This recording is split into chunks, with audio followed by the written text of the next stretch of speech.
اعوذ باللہ من الشیطان الرجیم بسم اللہ الرحمن الرحیم وَلَقَدْ آتَيْنَا لُقْمَانَ الْحِكْمَةَ أَنِ اشْكُرْ لِلَّهِ وَمَنْ يَشْكُرْ فَإِنَّمَا يَشْكُرُ لِنَفْسِهِ وَمَنْ كَفَرَ فَإِنَّ اللَّهَ غَنِيٌّ حَمِيدٌ۔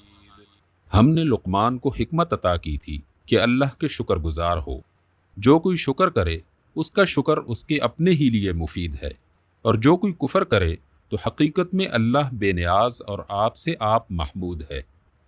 سورہ لقمان میں شرک کی تردید میں ایک پرزور عقلی دلیل پیش کرنے کے بعد اب عرب کے لوگوں کو یہ بتایا جا رہا ہے کہ یہ معقول بات آج کوئی پہلی مرتبہ تمہارے سامنے پیش نہیں کی جا رہی ہے، بلکہ پہلے بھی عاقل و دانا لوگ یہی بات کہتے رہے ہیں، اور تمہارا اپنا مشہور حکیم لقمان اب سے بہت پہلے یہی کچھ کہہ گیا ہے۔ اس لیے تم محمد صلی اللہ علیہ وسلم کی اس دعوت کے جواب میں یہ نہیں کہہ سکتے کہ اگر شرک کوئی نامعقول عقیدہ ہے تو پہلے کسی کو یہ بات کیوں نہیں سوجی۔ لقمان کی شخصیت عرب میں ایک حکیم و دانا کی حیثیت سے بہت مشہور تھی۔ شعراء جاہلیت مثلاً امراء القیس، لبید، عاشا، طرفہ وغیرہ کے کلام میں ان کا ذکر کیا گیا ہے۔ اہل عرب میں بعض پڑھے لکھے لوگوں کے پاس صحیفہ لقمان کے نام سے ان کے حکیمانہ اقوال کا ایک مجموعہ بھی موجود تھا۔ چنانچہ روایات میں آیا ہے کہ ہجرت سے 3 سال پہلے مدینے کا اولین شخص جو نبی صلی اللہ علیہ وسلم سے متاثر ہوا وہ سوید بن صامت تھا۔ وہ حج کے لیے مکہ گیا۔ وہاں حضور صلی اللہ علیہ وسلم اپنے قاعدے کے مطابق مختلف علاقوں سے آئے ہوئے حاجیوں کی قیام گاہوں پر جا جا کر دعوت اسلام دیتے پھر رہے تھے۔ اس سلسلہ میں سوید نے جب نبی صلی اللہ علیہ وسلم کی تقریر سنی تو اس نے آپ سے عرض کیا کہ آپ جو باتیں پیش کر رہے ہیں ایسی ہی ایک چیز میرے پاس بھی ہے۔ آپ نے پوچھا وہ کیا ہے؟ اس نے کہا مجلہ لقمان۔ پھر آپ صلی اللہ علیہ وسلم کی فرمائش پر اس نے اس مجلہ کا کچھ حصہ آپ کو سنایا۔ آپ نے فرمایا یہ بہت اچھا کلام ہے، مگر میرے پاس ایک اور کلام اس سے بھی بہتر ہے۔ اس کے بعد آپ صلی اللہ علیہ وسلم نے اسے قرآن سنایا اور اس نے اعتراف کیا کہ یہ بلا شبہ مجلہ لقمان سے بہتر ہے۔ مورخین کا بیان ہے کہ یہ شخص سوید بن صامت مدینہ میں اپنی لیاقت، بہادری، شعر و سخن اور شرف کی بنا پر کامل کے لقب سے پکارا جاتا تھا، لیکن نبی صلی اللہ علیہ وسلم سے ملاقات کے بعد جب وہ مدینہ واپس ہوا تو کچھ مدت بعد جنگ بعاث پیش آئی اور یہ اس میں مارا گیا۔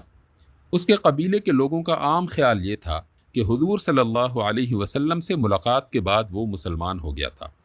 تاریخی اعتبار سے لقمان کی شخصیت کے بارے میں بڑے اختلافات ہیں۔ جاہلیت کی تاریخ صدیوں میں کوئی مدون تاریخ تو موجود نہ تھی، معلومات کا انحصار ان سینہ بسینہ روایات پر تھا جو سینکڑوں برس سے چلی آ رہی تھی۔ ان روایات کی روح سے بعض لوگ لقمان کو قوم عاد کا ایک فرد اور یمن کا ایک بادشاہ قرار دیتے تھے۔ مولانا سید سلیمان ندوی نے انہی روایات پر اعتماد کر کے ارض القرآن میں یہ رائے ظاہر کی ہے کہ قوم عاد پر خدا کا عذاب آنے کے بعد اس قوم کے جو اہل ایمان حضرت ہود علیہ السلام کے ساتھ بچ رہے تھے، لقمان انہی کی نسل سے تھا، اور یمن میں اس قوم نے جو حکومت قائم کی تھی یہ اس کے بادشاہوں میں سے ایک تھا۔ لیکن دوسری روایات جو بعض اکابر صحابہ و تابعین سے مروی ہیں اس کے بالکل خلاف ہیں۔ ابن عباس کہتے ہیں کہ لقمان ایک حبشی غلام تھا۔ یہی قول حضرت ابو ہریرہ، مجاہد، اکرمہ اور خالد الربعی کا ہے۔ حضرت جابر بن عبداللہ انصاری کا بیان ہے کہ وہ نوبہ کا رہنے والا تھا۔ سعید بن مسیب کا قول ہے کہ وہ مصر کے سیاہ رنگ لوگوں میں سے تھا۔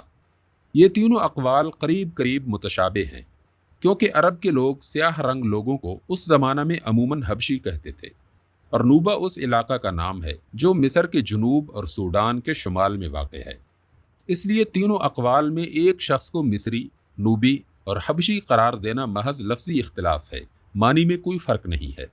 پھر روض الانف میں سہیلی اور مروج الذہب میں مسعودی کے بیانات سے اس سوال پر بھی روشنی پڑتی ہے کہ اس سوڈانی غلام کی باتیں عرب میں کیسے پھیلی۔ ان دونوں کا بیان ہے کہ یہ شخص اصلاً تو نوبی تھا، لیکن باشندہ مدین اور عیلہ کے علاقے کا تھا۔ اسی وجہ سے اس کی زبان عربی تھی اور اس کی حکمت عرب میں شائع ہوئی۔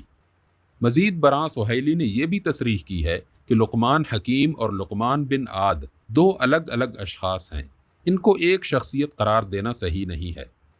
یہاں اس بات کی تصریح بھی ضروری ہے کہ مستشرق دیرن برگ نے پیرس کے کتب خانہ کا ایک عربی مخطوطہ جو امثال لقمان الحکیم کے نام سے شائع کیا ہے، وہ حقیقت میں ایک موضوع چیز ہے جس کا مجلہ لقمان سے کوئی دور کا واسطہ بھی نہیں ہے۔ یہ امثال 13ویں صدی عیسوی میں کسی شخص نے مرتب کی تھی۔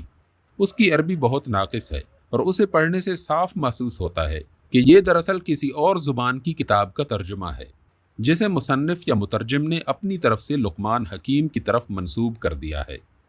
مستشرقین اس قسم کی جعلی چیزیں نکال کر جس مقصد کے لیے سامنے لاتے ہیں وہ اس کے سوا کچھ نہیں ہے کہ کسی طرح قرآن کے بیان کردہ قصوں کو غیر تاریخی افسانے ثابت کر کے ساقط الاعتبار ٹھہرا دیا جائے۔ جو شخص بھی انسائکلوپیڈیا آف اسلام میں لقمان کے عنوان پر ہیلر کا مضمون پڑھے گا، اس سے ان لوگوں کی نیت کا حال مخفی نہ رہے گا۔